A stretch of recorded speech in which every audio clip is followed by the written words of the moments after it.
Hello everyone, welcome back to my channel. The beginning of this video I have showed you the clips from this place. You see the gold over there, from the monastery Sreniecki, I think you say the name. I hope I said it correctly. Apologies if I haven't. A beautiful place. If you stay all the way to the end of this video, you will see the insides, which is incredible, of this monastery. I lit the candle there, as I tend to do in most places, monasteries I go to. But behind me is this incredibly beautiful statue. Isn't it gorgeous? Why I started with the monastery today? Because I have the news that some of you already know about the two attacks that took place in Russia yesterday. And one of the priests has been killed, and the other one is in Sevastopol. So let me go through those news. Let's start with, if I mispronounce any of those names, please, apologies. You know how it is. It's a different language. Sometimes you don't pronounce it correctly. Yesterday, gunmen opened fire at synagogue, Dagestan. This is the Republic of Dagestan. The name of the city is Makhachkala. It's a city by Caspian Sea, 475 kilometers drive to Tbilisi in Georgia. And as TASS has reported today, on the 24th of June, more than 15 policemen were killed in terrorist act in Dagestan. There is a video circulating on YouTube that is actually, someone was recording from their apartment, I think. And you could see those gunmen actually on the street shooting at the cars, police cars. Not only police cars, but there were some police cars passing by and they were shooting at those cars. Several civilians were also killed as a result of the terrorist act, including Father Nikolai, who served for more than 40 years in the Orthodox Church in Derbent. Sergei Melikov added. Gunmen were said to be driving a white Volkswagen Polo with a 921 license plate, RIA reported. A fire later broke out at the synagogue, and emergency services are reportedly attending to the fire. Dagestan official Sergei Melikov called this an attempt to destabilize Russian society. Melikov stressed that an operational headquarters has been created, and Foreign Ministry of the Russian Federation has confirmed that shooters fired on two synagogue guards from inside of their car. So this is one attack. There is one more which took place in Sevastopol. I'm sure most of you already know. Nearly 125 people were hurt after Ukraine's missile attack on Sevastopol. The health ministry and Health Minister Alexei Kuznetsov said.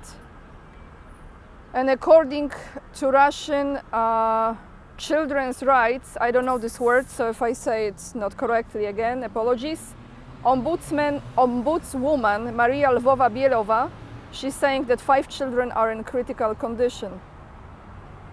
I don't know, because this is, every minute, every hour things change, so I don't know how the situation looks at this point, but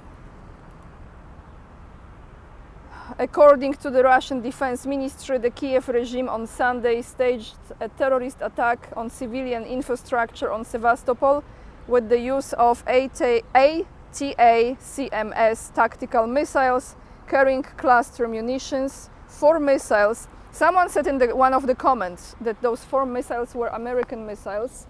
United States gave those missiles to Ukraine. 4 missiles were shot down by Russian air defense systems. 1 more missile exploded over the city. According to the city's governor, Mikhail Razvozhayev, 3 people were killed. The Russian investigative committee opened a criminal case on charges of terrorism.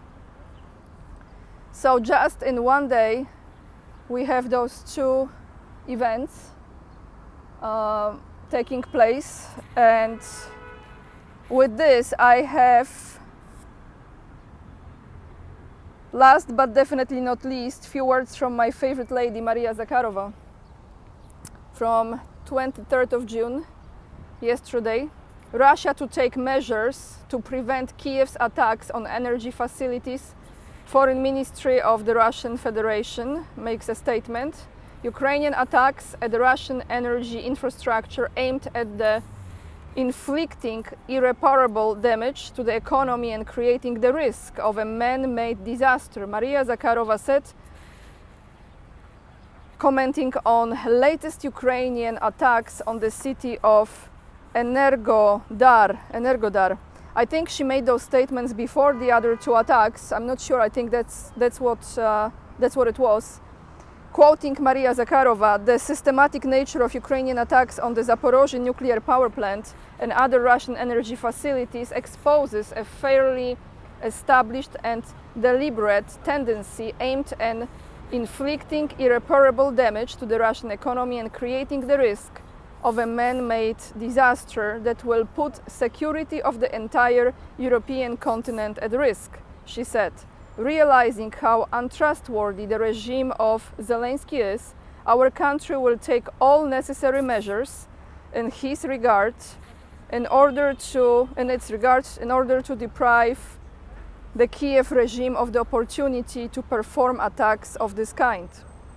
It is not the first time that the Zelensky regime is showing its total disregard for questions of security of civil nuclear facilities. This is manifested, among other things, in their persistence to create risk for ZNPP staff, Zaporozhye nuclear power plant staff, fulfilling their duties and in attempts to exert external influence on decision-making by the power plant's personnel, she continued. Maria Zakharova went on to say that Moscow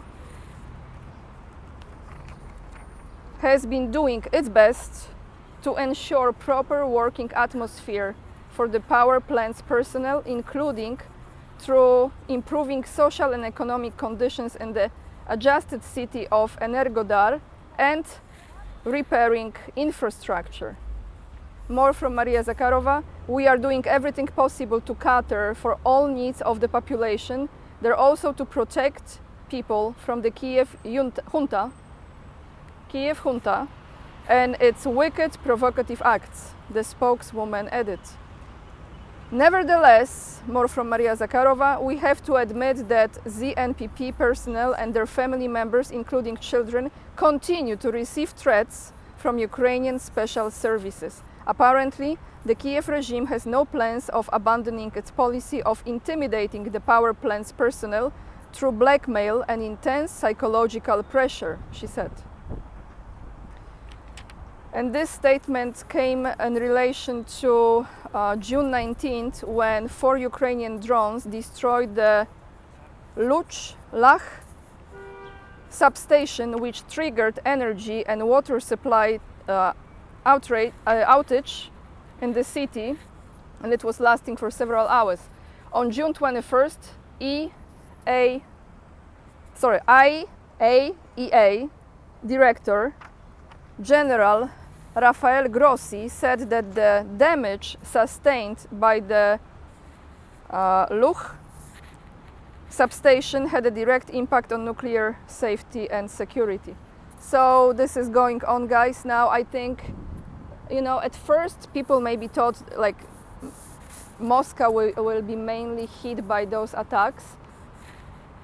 They are all over the place. All over the place.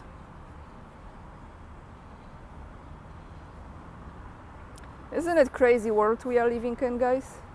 I think it always has been crazy because this fight between good and evil was always going on since the beginning of times. But I think now having the social media and such a fast pace of sharing the information, we just know right away, almost right away, after those events took place, and before it just took longer. And some of those events were actually hidden, were never spoken about.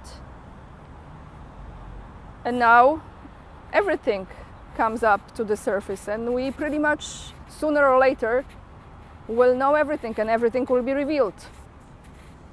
I have one comment from yesterday's video, and this is from Jose do Tumkal, I'm sorry if the name is not said correctly, in Polish, and I will translate this in English. Nie walczymy bowiem z ludźmi, ale z władcami światła ciemności i z niewidzialnymi siłami zła. In English, for we are not fighting against men, but against the rules of the world of darkness and against the invisible forces of evil. Very good comment, I appreciate it a lot. That's all I have for you today, guys. Have a wonderful week, stay safe, be protected, and the links to the articles I read you, all of those articles actually today are from TASS, will be down below in the description box. Thank you for hitting the like, for subscribing, for leaving the comments, I read them all. To those of you who would like to support my work, the best way is by purchasing a book that I collaborated on with Scott Ritter. It's called Covering Ukraine. Scott Ritter's interviews through the eyes of Anya Kay. It's a long title, but right on point. It's a great book. You have also the codes that you can scan at the end of each chapter, and it takes you directly to the interviews in which the very question in that chapter was asked. I recommend you this book because it's almost like a historical book at this point, and Scott goes into detail describing the events in Ukraine and in the world connected to this conflict in Ukraine. Other links to my Instagram, where I'm showing you more of Moscow, please follow me there, will be down below the video. My PayPal account as well. If you have problem clicking on some of the links, because I am in Russia and I cannot attach certain links, make sure to go to my older videos, and then you will see the links supposed to work, I hope. And with all of this being said, lots of love, and remember, we are the leading edge and we are saving humanity. Bye everyone, see you tomorrow.